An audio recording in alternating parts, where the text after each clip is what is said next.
사람은 누구나 태어나면서 자기가 있어야 할 자리, 머물러야 할 자리를 가지고 태어나는 줄로 믿습니다. 여러분이 먼저 태어났을 때 누구에게 가장 사랑받는 사람이었을까요? 여러분의 엄마, 아빠의 사랑받는 자녀의 자리가 주어졌습니다. 성장해서 이제 학교를 들어가게 되면 학생으로서의 자리가 주어집니다. 장성해서 결혼을 하게 되면 부부의 자리가 주어지고, 나라에서는 국민으로서의 자기 자리가 주어집니다. 신앙생활하는 사람들 속에 보면은요, 교회에서 자기 자리가 있습니다. 참, 교회에서 자기 자리 한번 정해놓으면요, 이게 잘 안 바뀌어진대요. 그래서 부탁을 드리는데 다음에는 한 자리 앞으로 더 나오셨으면 좋겠어요. 여기 중간에 한 의자가 딱 비어져 있는데 다음에는 그 빈 자리 없이 한 줄 더 앞으로만 나오시면 감사하겠습니다. 그런 자리뿐만 아니라 정말로 자기 주어진 직분의 자리가 있습니다. 교사는 교사로서, 그죠? 우리 찬양대원들은 찬양대원으로서, 집사는 집사로서, 장로는 장로로서, 권사는 권사로서의 자리가 있습니다. 영안이 열리면 우리는 이 세상의 자리만 보는 게 아니라 천국에서의 자리도 보게 됩니다. 지난 주간 우리 곁에서 함께 신앙생활 하던 믿음의 동반자가 하나님의 나라로 가셨어요. 누굴까요? 한번 찾아보세요. 옆에 누가 없나? 이제 고인 되신 염영선 권사님, 그죠? 천국으로 보내는 장례를 우리가 치렀어요. 그런가 하면 김은식 권사님 안 보이시죠? 그 남편 장례식이 오늘까지, 우리 이 새벽에 5시 반에 그저 일찍 모여서 여러분들이 가셔서 발인 예배를 해드리고 와서 일부 예배를 시작을 했었어요. 그런가 하면 지난 토요일 날, 그죠? 우리 원희훈 권사님의 막내 아들이 조금 늦은 나이지만은 배필을 만나서 결혼식을 했어요. 모두가 다 자기 자리를 찾아가는 각각의 다른 모습이라고 말할 수가 있을 것입니다. 어떤 사람은 자기의 자리를 찾아가며 그 자리를 안정되게 만들고 빛나게 만들어요. 그 사람은 인생을 잘 사는 사람이다, 행복한 사람이다 말할 수가 있을 거예요. 그런데 안타까운 것은 나이가 들어도 자기 자리를 잡지 못하고 행복을 누리지 못하는 사람이 있어요. 아니, 오히려 과거에는 자기의 자리에 있었던 것 같았는데 그 자리를 잃어버린 사람들이 있어요. 이스라엘에 아주 번영하던 시기가 지나가면서 사사시대가 오죠. 그때에 이 미디안이라고 하는 나라의 공격을 받으면서 이 이스라엘이 굉장히 위기를 만납니다. 곡식을 거둘 때 되면 그들이 쫓아와서 곡식 거둔 것조차 빼앗아가 버려요. 그런가 하면 그들이 필요할 때마다 공격해서 또 뺏어가 버려요. 위기의 때 백성들이 뭘 할까요? 하나님 앞에 기도했어요. 하나님 도와주세요. 우리가 이렇게 위기를 만나고 살아갑니다. 기도했더니 하나님께서 하나님의 사람을 세우셨어요. 사사 가운데 기드온이라고 하는 한 사람이 있었습니다. 이 기드온, 여러분 잘 아시죠? 다른 건 몰라도 300명 용사를 가지고 10만이 넘는 대군을 무찔렀던 그저 승리의 사람. 그는 정말 평범한 사람이었어요. 아니, 어떤 면에서 정말 연약한 자였어요. 왜요? 그 밀을 터는데 포도주 틀 속에 들어가서, 창고 속에 들어가서 몰래 곡식을 떨 만큼 겁이 많은 사람이었어요. 그런데 하나님께 성령을 받자, 하나님이 그에게 성령을 부어주시자 이 평범한 사람이 아주 비범한 사람이 되어져서 백성을 이끌고 전쟁에 나가 승리하게 되었던 줄로 믿습니다. 이 기드온은 하나님을 의지하는 삶을 살았고요. 그리고 존경받는 사람을 살았어요. 하나님의 영광 돌리는 그 쓰임받는 사람으로 살았어요. 그러자 가정이 평안해지고 자녀들이 번성하고 앞길이 활짝 열렸습니다. 여러분, 이쯤 됐으면 인생 잘 산 사람이죠. 그런데 안타까운 것은 그가 이 말년에 문제를 일으킵니다. 하나님의 영광을 위하여 살던 삶이 재물의 눈이 어두워지고 자기 욕심의 삶으로 변질되어지면서 하나님 중심의 삶은 희미해져가고 나 중심의 삶으로 우상숭배하며 살아갑니다. 이사야서 8장 27절은 그래서 이렇게 그 형편을 이야기합니다. 온 이스라엘이 우상을 음란하게 섬김으로 기드온과 그 집의 올무가 되었다. 안타깝습니다. 기드온의 이 하나님 중심의 삶을 잃어버리고 나 중심의, 재물 중심의 삶으로 바뀌어버리자 그 나라 전체가 다 음란 공동체로 바뀐 거예요. 기드온의 자녀들이 저주를 받아 죽었어요. 아버지 때문에, 부모님 때문에 자식까지 저주를 받아서 정말 무섭고 두려운 일이 아닐 수가 없습니다. 한때 존경받았던 거룩한 삶에서 타락의 길로 달려갑니다. 삶의 자리를 잘 잡았다가 놓쳐버린 사람이 되어졌습니다. 사람은 나이가 들수록 자리를 잘 잡아야 합니다. 나이가 들어 죽음이 가까울 때를 느낄 때 물질에 얽매이지 말라는 이런 이야기를 하게 됩니다. 우리는요, 물질에부터 초연할 수 있는 믿음의 사람, 그리고 땅만 바라보고 이 세상 사람만 바라보던 삶에서 하나님을 바라보는 이런 믿음의 삶으로 바뀌어지게 되기를 바랍니다. 잠시 후면 다 놓고 갈 것이라는 사실을 알면서도 정말 물질에 대한 집착에서 벗어날 수 없는 사람들이 많아요. 그런데 예수의 사람들은 그 물질에 대한 집착에서부터 벗어나고 대신 영원한 생명, 하늘나라를 소망하면서 하늘나라에 자기 자리를 내다보게 됩니다. 그런데 기드온은 그 아름다운 자리에 올라갔었지만은 일시적인 것에 목숨을 거는 어리석은 모습으로 드러냅니다. 그만 그 자리에서 떨어지는 모습을 보게 됩니다. 어린 묘목은요, 옮겨 심어도 곧바로 뿌리를 내려요. 이렇게 들판을 바라보면서 아침에 그 아침 햇빛이 비춰오는 시간에 들판을 쭉 지나가면서 보니까 들판이 파랗게 변해 있어요.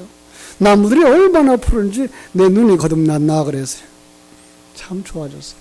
예, 그 어린 모종이었지만 옮겨 심을 땐 빨리 뿌리를 내리죠. 그러나 여러분, 큰 나무를 옮겨 심으면 그렇게 쉽게 뿌리를 내리거나 꽃을 피우지 못한다는 것을 보게 됩니다.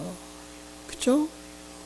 여러분, 어떤 사람은 정말로 자리 잡힐 만한 잘 때 또다시 옮기고 뿌리를 내릴 만할 때 또다시 옮김으로 말미암아 평생 자기 자리를 잃어버리는 사람이 있어요.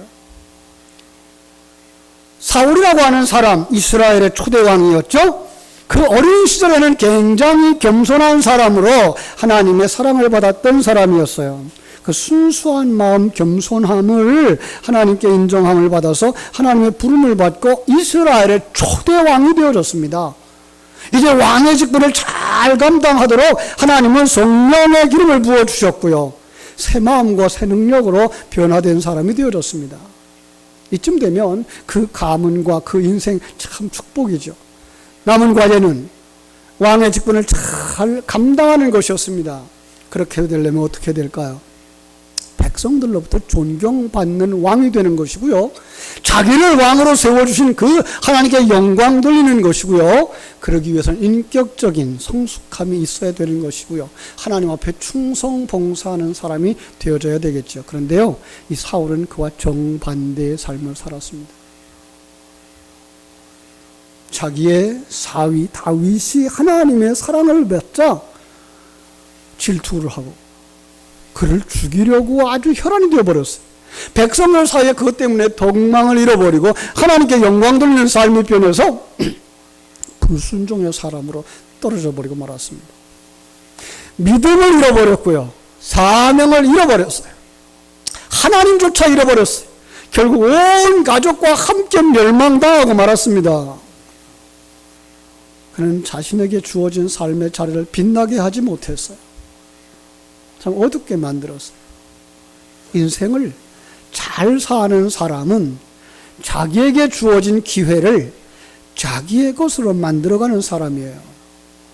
자기의 자리와 위치를 잘 다듬고 빛나게 만드는 사람이에요. 물론 출발할 때는 조금 부족할 수 있어요. 그러나 이제 힘들고 어려운 그 과정을 잘 겪어가면서 자리를 잡아갈 때 그의 인생에 꽃이 피고 열매 맺게 되는 줄로 믿습니다. 이러한 큰 은혜가 이 시간 예배하는 모든 성도들에게 있기를 주님의 이름으로 축원합니다. 이제 연세 드신 분들은요, 경험 속에서 사람 관상을 좀 보죠. 옆에 사람 한번 얼굴 좀 쳐다보세요. 어떤 모습인가? 어떤 사람은 정말 편안한 모습, 그죠? 정말 인자한 모습. 그 사람의 마음속에 자비가 자리를 잡고 있어서 그래요. 나이가 들어갈수록 외모도 마음씨도 아름다운 사람이 있어요. 나이에 걸맞는 자리 잘 잡아가는 게 있기 때문이죠. 그런데 어떤 사람은 얼굴이 펴지 못하는 사람이에요. 그죠? 항상 그 마음속에 우울함이, 지난주엔 그걸 갖다 뭐라 그랬어요? 상처가 있는 거예요. 어떤 사람은 그 얼굴에 아주 날카로움이 배어 있어요. 날카로운 마음이 자리를 잡아서 그래요. 그죠? 젊었을 때 날카롭고 비판적인 성향이 나이가 들어가면서 상대적으로 폭이 넓어지고 너그러워지고 부드럽게 바뀌어진다 그래요. 그래서 50이 넘은 남자들은 여성화되어진대요. 남자들은요, 그래서 집에 가서 아내의 말을 잘 듣고 아내의 뜻을 따라 살아간대요. 근데 이게 여자들이 문제예요. 여자들이 50을 넘으면서 남성화되어진대요.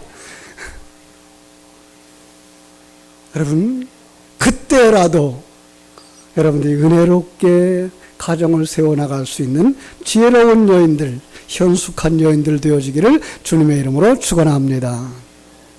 젊었을 때는 날카롭고 비판적인 성향이 나이가 들면서 상대적으로 이해 폭이 넓어지고 너그러워지고 부드러워지는 사람으로 바뀌는 사람이 있어요.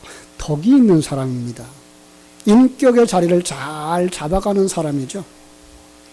젊어서는 남 잘 되는 거 칭찬 한마디 못하더니 이제 나이가 들면서 칭찬 잘하는 사람이 있어요.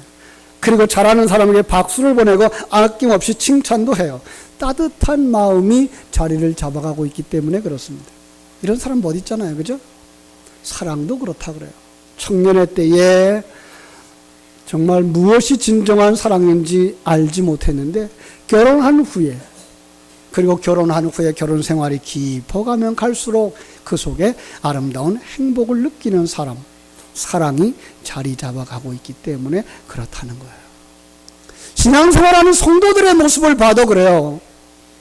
참 옛날에는 한 지역에서 태어나서 그 지역에서 교회 다니고 그 교회에서 한평생을 마치는 경우가 많았죠. 근데 이제는요, 이 이사 문화가 발달되어지고 아파트 문화가 생기면서 자주 이사를 해요. 그런데 신앙의 초보일 때는 어떤 교회에 들어가서도 잘 적응을 하는데, 이 신앙이 연륜이 있는 사람들은요, 이 신앙의 자리를 옮기고 나선 몸살을 앓아요. 마치 큰 고목나무를 옮겨놨을 때 그 나무가 이렇게 몸살을 앓는 것처럼 마음이 안정이 안 된다는 거예요. 그죠? 심지어 옛날 교회 다시 생각하고 이거 다시 돌아갈까 말까, 떠날까 말까, 이런 분들도 있다는 거예요. 그러나 마음이 안정이 되면 어떻게 될까요? 그래 신앙이 성장하고 발전하고 열매 맺게 되어집니다. 자기 자리를 찾게 되는 거죠. 봉사도 열심히 하게 되고 주일의식을 가지고 교회를 섬겨요. 무슨 봉사할 일이 있다 그러면 자기 일처럼 열심을 내요. 그죠? 이런 사람에게 신앙 활력이 붙습니다. 이런 사람에게 신앙의 꽃이 피우고 이런 사람에게 신앙의 열매가 맺어지는 줄로 믿습니다. 제 경험에도 그랬어요. 36년 전에 우리 포리교회에 왔을 때 여기는 아주 작은 동네였어요. 75세대밖에 없는 시골 동네였어요. 뒤에 있는 공동묘지가 그때까지 활용되고 있어서 천주교회 장례가 좀 한 달이면 몇 번씩 있는 그런 동네. 물이 없어서 정말 그 물을 길어서 저 산 꼭대기로 올려놓고 그 물을 오늘은 이쪽 동네, 내일은 이쪽 동네에 물을 주면서 사는 곳이었어요. 여러분, 그런 교회에 변화가 있었겠어요? 변화가 없어요. 오래된 24년, 25년, 26년 흘러가면서 정말 힘들었을 때, 그런데요, 제 생각에, 야, 이건 내가 하나님이 부르지도 않았는데 내가 나와서 고생하는 거 아니야? 이런 생각을 했죠. 근데 지나가던 한 사람이 한마디를 해요. 전사님 여기 오신 지 3년 되셨다고요? 대단해요. 하나님이 능력 주시지 않았으면요, 감당 못했을 거예요. 그 말, 아주 가벼운 한마디였는데 그게 마음에 턱 들어와서, 아, 하나님이 나를 부르셨구나. 지금까지 하나님 나를 사용해 주셨구나. 여러분, 그때부터 마음이 편안해지고요. 그때부터 교회에 변화가 오는 거예요. 교회를 건축하고 이제는 내가 떠나야 되겠구나. 나보다 더 나은 분이 오셨으면 좋겠다라는 생각을 하는데, 어떤 목사님의 설교 한 편이, 아니 설교 속에 한마디가 제 마음속에, 아, 여기가 하나님이 내게 주신 목장이구나. 마음이 편안해지고 나니까요, 여러분, 그때부터 교회가 성장하기 시작하는 거예요. 아, 교회는 주의 종이 마음의 뿌리를 내릴 때, 마음의 평안함을 얻을 때 거기서 꽃이 피고 열매 맺는구나. 목사만 그런 건 아니겠죠. 성도들도 그렇겠죠. 그죠? 어떤 성도들은요, 그래서 자리가 옮겨지면 쉽게 자리를 잡는 사람이 있어요. 신나게 기도하죠. 신나게 신앙생활을 해요. 기도 생활도 마찬가지예요. 어떤 때는요, 기도의 분위기가 옛날과 달라졌어요. 그죠? 그래서 잘 안 되는 경우가 있어요. 그러나 그 자리에서 계속 기도하면서 기도의 뿌리를 내리게 되면 기도하는 것이 즐겁고 하나님을 만나는 것이 기쁘고 차츰차츰 그 몸에 배어가는 거예요. 여러분, 그런 사람들의 신앙생활은요, 주님과 함께하는 삶, 그래서 그 삶이 아름답고, 내가 어떻게 봉사할까? 내가 어떻게 주님의 몸된 교회를 세워갈까? 내가 무엇을 하면 주님의 교회가 더 아름다워질 수 있을까를 생각하게 되는 거죠. 가정생활도 마찬가지라 그래요. 금방 결혼했을 때 손발이 잘 맞는 사람 없겠죠. 사람들은 그렇대요. 각각이 다른 성격이기 때문에 그 사람을 사랑한대요. 그런데 결혼하고 나면 너무나 같아서, 너무나 다 달라서, 같은 게 아니고 너무나 달라서 다툰대요. 하나님 왜 그렇게 만드셨다고요? 그 다툼을 통해서 내가 만들어지도록 하나님이 일하시는 거죠. 제가 잘 아는 그런 부부가 있어요. 참 자주 싸웠어요. 너무 싸워서 그들은 싸울 때마다 지긋지긋하다는 얘기를 했어요. 그런데 세월이 지나자 이 싸움이 줄었어요. 한 번은 목사님, 우리는 싸우면서 정이 들었나 봐요. 요즘 안 싸우면 심심해요. 계속 싸우지 그래요. 이제는 서로가 무슨 생각을 하는지 그의 행동만 봐도, 얼굴빛만 봐도 그 마음속을 다 알게 됐다는 거예요. 여러분, 이쯤 되면 부부가 뭐예요? 자리를 잡은 거죠. 그죠? 시간이 지날수록 덕을 쌓는 사람, 인격의 자리가 잘 잡혀가는 사람들이 행복을 느끼게 되는 줄로 믿습니다. 하나님 말씀하십니다. 형제들아, 무엇이든지 참되라, 무엇이든지 강건하라, 무엇이든지 옳으라, 무엇이든지 정결하라, 무엇이든지 사랑할 만하라, 무엇이든지 칭찬할 만하라, 무엇이든지 덕을 세우라 라고 말씀하십니다. 참 귀한 말씀입니다. 나중에 찾아보세요. 빌립보서 4장 8절입니다. 인격의 자리가, 신앙의 자리가 아름답게 세워질 때 그는 다음 세대에 아름다운 덕을 끼칠 수 있는 사람인 줄로 믿습니다. 자, 어떻게 하면 어떻게 하면 이 삶의 자리를 찾아갈 수가 있을까? 우리 성도들이니까 아주 두 가지만 잠깐 말씀을 드리려고 합니다. 하나님의 관점에서 우리 성도들이 이 땅에 살아가는 그 자리가 있습니다. 어떤 자리일까요? 이 땅의 성도들에게 있어서는요, 잠시 머물다 가는 나그네 자리라고 하는 겁니다. 여러분, 나그네 생활을 아십니까? 아마 경제적인 어려움을 가지고 살았든지 이사를 자주 했던 분들은 아실 거예요. 얼마나 이사하는 것들이 어려운지. 그럼에도 불구하고 내 집이라는 정착이 안 돼요. 저녁에 잠시 문을 붙이면 아침에 뭐 해야 돼요? 자리를 옮기는 것, 이게 나그네죠. 우리가 사는 공간이 내 것이 아니고 내가 머문 자리도 내 것이 아니다. 털고 떠나야 할 자리다. 잠시 살다가 가는 자리다라는 것을 우리는 기억했으면 좋겠어요. 우리 영영성 권사님은 80의 나이에 가셨어요. 참 김문식 권사님의 남편 안 선생님은 87세에 가셨어요. 그런데요, 그걸 겹치기로 이렇게 장례를 치르면서 느끼는 건 뭘까요? 정말 짧은 인생을 살았구나. 예. 그리고 그분들이 가지고 가는 게 하나도 없어요. 다 놓고 가요. 이게 나그네예요. 그런데 이 세상을 살아가는 어떤 사람들은요, 이 세상에서 영원히 살 것처럼 착각을 해요. 그래서 이 땅에 있는 것에 대해 집착을 하고 살아요. 세상 것을 목숨 거는 사람은요, 세상 것을 잃어버리는 순간 자기 생명도 잃어버린대요. 얼마 전 어떤 사람이 돈을 잃어버렸다고 목숨을 끊었어요. 여러분, 한번 스스로 생각해 보십시다.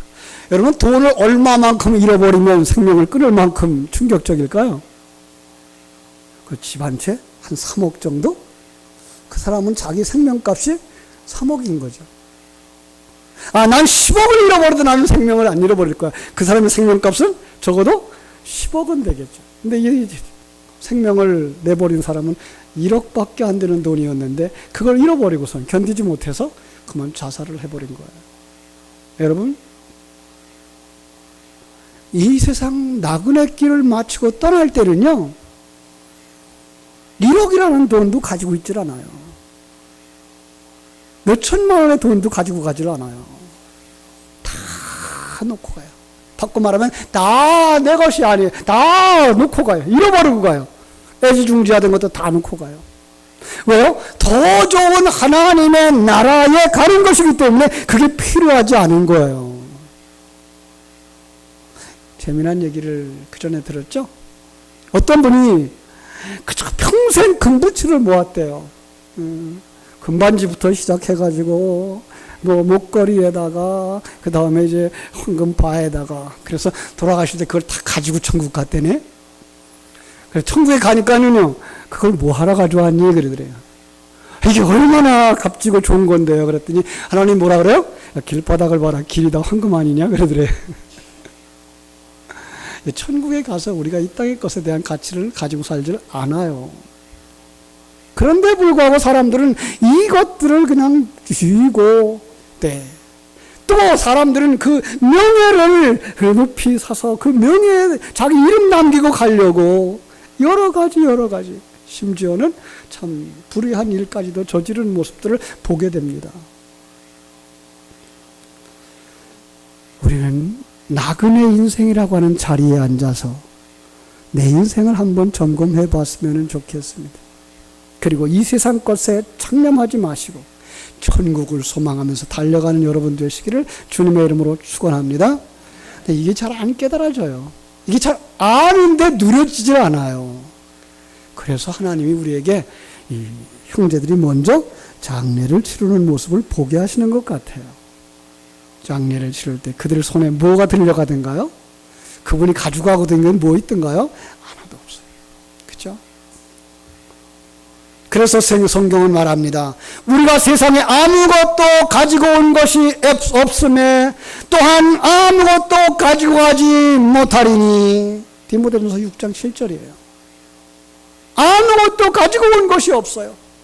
갈 때도 아무것도 가지고 가지 못해요. 베드로전서 1장 17절을 말합니다. 너희가 나그네로 있을 때를 두려움으로 지내라. 왜요? 오늘 말씀이 그 말씀을 이어가고 있어요. 부르심의 상을 바라다보고 달아려가는 것이 성도들이기 때문에 그렇다는 거예요. 그렇습니다.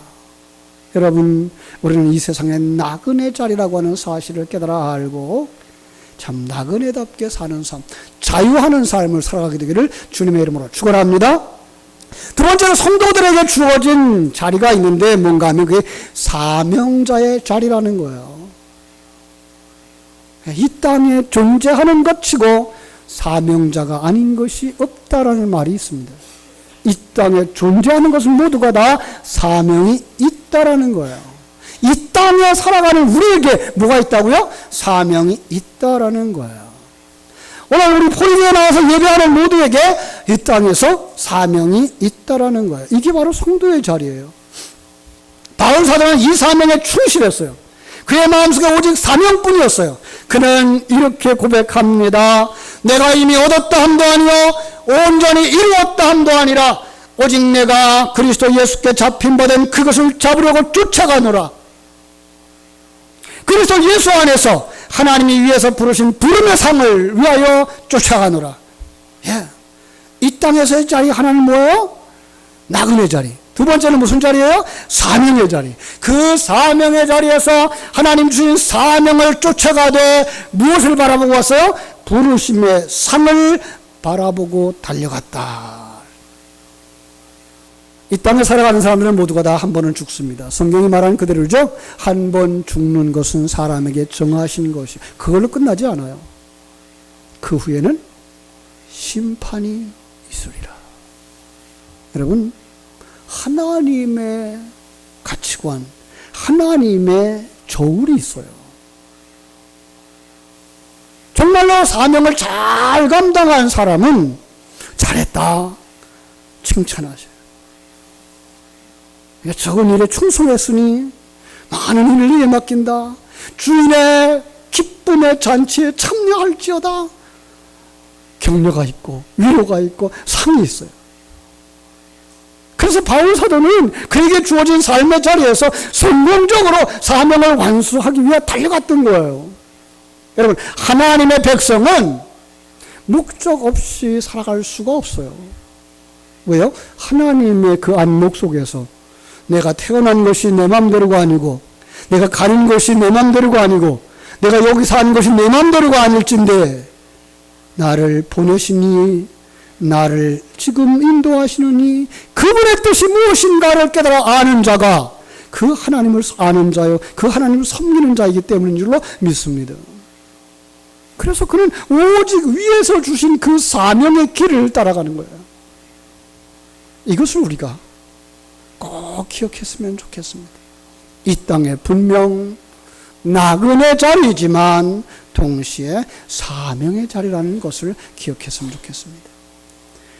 사도 바울은 한평생 사명에 붙들려 살면서 이렇게 고백합니다. 믿음의 선한 싸움을 싸우라. 영생을 취하라. 이를 위해 내가 부르심을 입었느니라.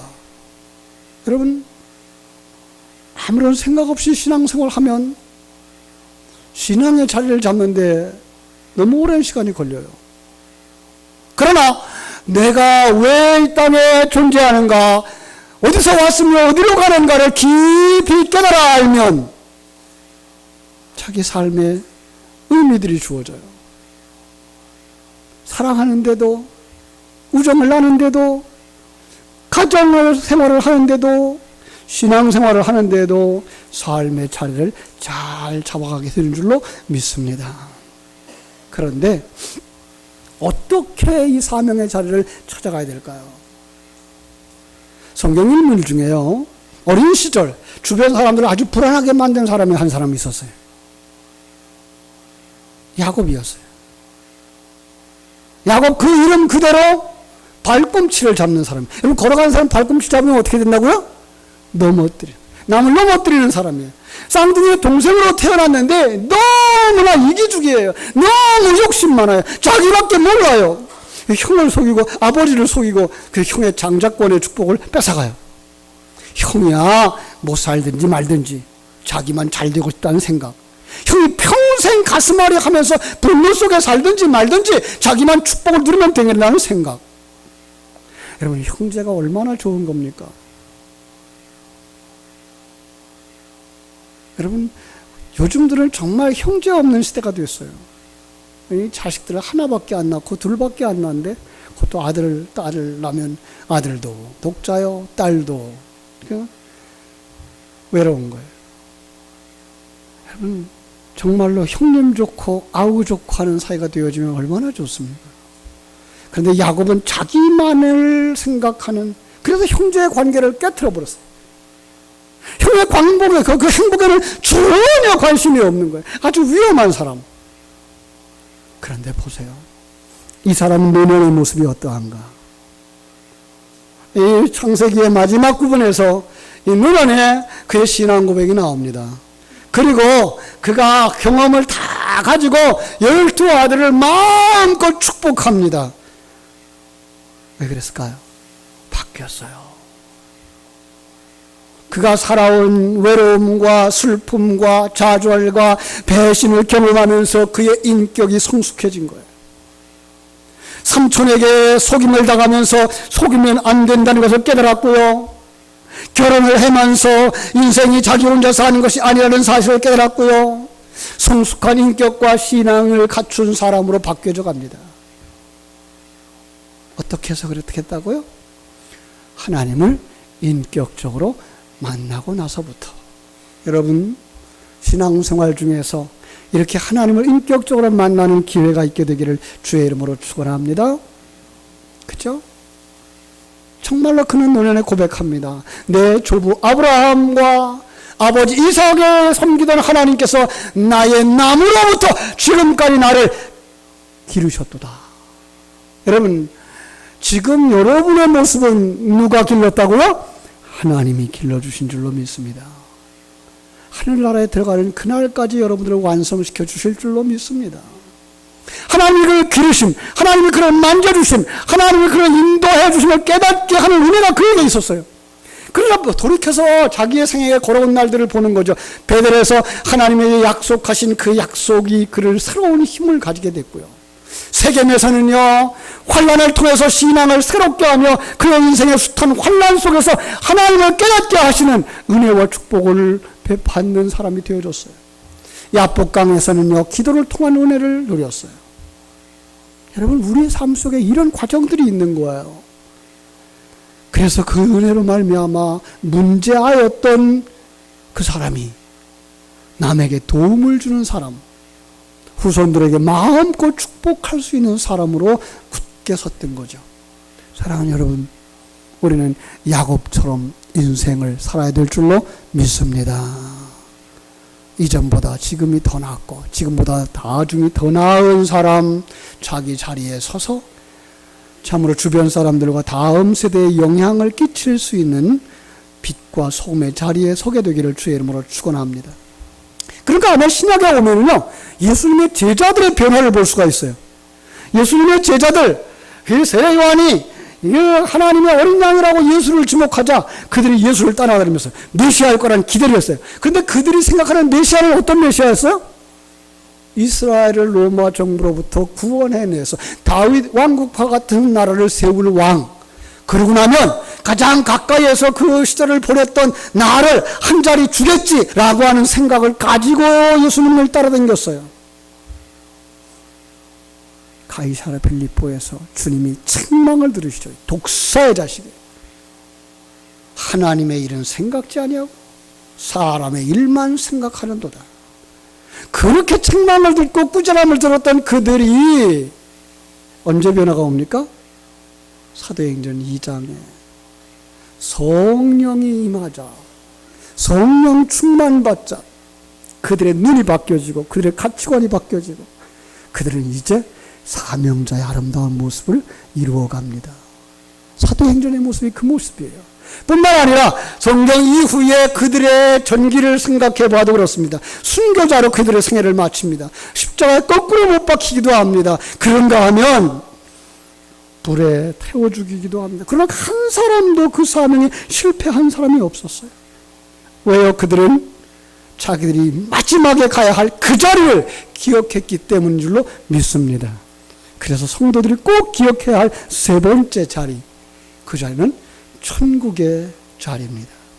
그날을 소망하면서, 부르심의 삶을 소망하면서 오늘 주어진 이 자리가 얼마나 복된 자리인지, 혹 우리가 이 자리에서 자기의 역할을 잘 감당하지 못한다면 주님 앞에 회개하고 이제 주님 앞에 바로 서서 정말 잘했다 칭찬 듣는, 그래서 하나님 앞에와 믿음의 조상들 앞에, 그리고 다음 세대 앞에서 부끄러움이 없는 자리를 찾아가는 성도들 되시기를 주님의 이름으로 축복합니다. 기도하겠습니다.